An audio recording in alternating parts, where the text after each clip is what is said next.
بسم اللہ الرحمن الرحیم۔ السلام علیکم۔ آج ہم پڑھیں گے سورہ آل عمران رکوع نمبر 3۔ اے نبی صلی اللہ علیہ وآلہ وسلم، لوگوں سے کہہ دو کہ اگر تم حقیقت میں اللہ سے محبت رکھتے ہو تو میری پیروی اختیار کرو۔ اللہ تم سے محبت کرے گا اور تمہاری خطاؤں سے درگزر فرمائے گا۔ وہ بڑا معاف کرنے والا اور رحیم ہے۔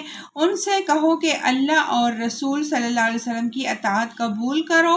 پھر اگر وہ تمہاری یہ دعوت قبول نہ کرے تو یقیناً یہ ممکن نہیں کہ اللہ ایسے لوگوں سے محبت کرے جو اس کی اور اس کی رسول کی اطاعت سے انکار کرتے ہوں۔ اللہ نے آدم اور نوح اور آل ابراہیم اور آل عمران تمام دنیا والوں پر ترجیح دے کر اپنے رسالت کے لیے منتخب کیا تھا۔ یہ ایک سلسلے کے لوگ تھے جو ایک دوسرے کی نسل سے پیدا ہوئے تھے۔ اللہ سب کچھ جانتا اور سنتا اور جانتا ہے۔ وہ اس وقت سن رہا تھا جب عمران کی عورت کہہ رہی تھی کہ میرے پروردگار، میں اس بچے کو جو میرے پیٹ میں ہے تیری نذر کرتی ہوں، وہ تیرے ہی کام کے لیے وقف ہوگا۔ میری اس پیشکش کو قبول فرما۔ تو سننے اور جاننے والا ہے۔ پھر وہ بچی اس کے ہاں پیدا ہوئی تو اس نے کہا، مالک، میرے ہاں تو لڑکی پیدا ہو گئی ہے، حالانکہ جو کچھ اس نے جنا تھا اللہ کو اس کی خبر تھی، اور لڑکا لڑکی کی طرح نہیں ہوتا۔ خیر، میں نے اس کا نام مریم رکھ دیا ہے، اور میں اسے اور اس کی آئندہ نسل کو شیطان مردود کے فتنے سے تیری پناہ میں دیتی ہوں۔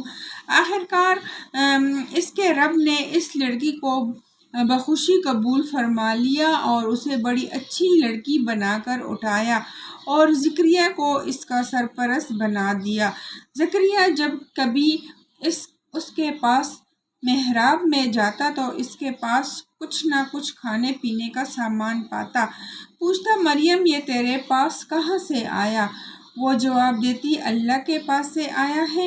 اللہ جسے چاہتا ہے بے حساب رزق دیتا ہے۔ یہ حال دیکھ کر زکریا نے اپنے رب کو پکارا، پروردگار، اپنی قدرت سے مجھے نیک اولاد عطا کر، تو ہی دعا سننے والا ہے۔ جواب میں فرشتوں نے آواز دی جبکہ وہ محراب میں کھڑا نماز پڑھ رہا تھا کہ اللہ تجھے یحییٰ کی خوشخبری دیتا ہے۔ وہ اللہ کی طرف سے ایک فرمان کی تصدیق کرنے والا بن کر آئے گا۔ اس میں سرداری اور بزرگی کی شان ہوگی، کمال درجے کا ضابط ہوگا، نبوت سے سرفراز ہوگا اور صالحین میں شمار کیا جائے گا۔ زکریا نے کہا، پروردگار، بھلا میرے ہاں لڑکا کہاں سے ہوگا؟ میں تو بہت بوڑھا ہو چکا ہوں اور میری بیوی بانجھ ہے۔ جواب ملا، ایسا ہی ہوگا، اللہ جو چاہتا ہے کرتا ہے۔ عرض کیا، مالک، پھر کوئی نشانی میرے لیے مقرر فرما دے۔ کہا، نشانی یہ ہے کہ تم 3 دن تک لوگوں سے اشارے کے سوا کوئی بات چیت نہ کرو گے یا نہ کر سکو گے۔ اس دوران میں اپنے رب کو بہت یاد کرنا اور صبح و شام اس کی تسبیح کرتے رہنا۔ اب اس کی تفسیر پڑھتے ہیں۔ عمران حضرت موسیٰ اور ہارون کے والد کا نام تھا، جسے بائبل میں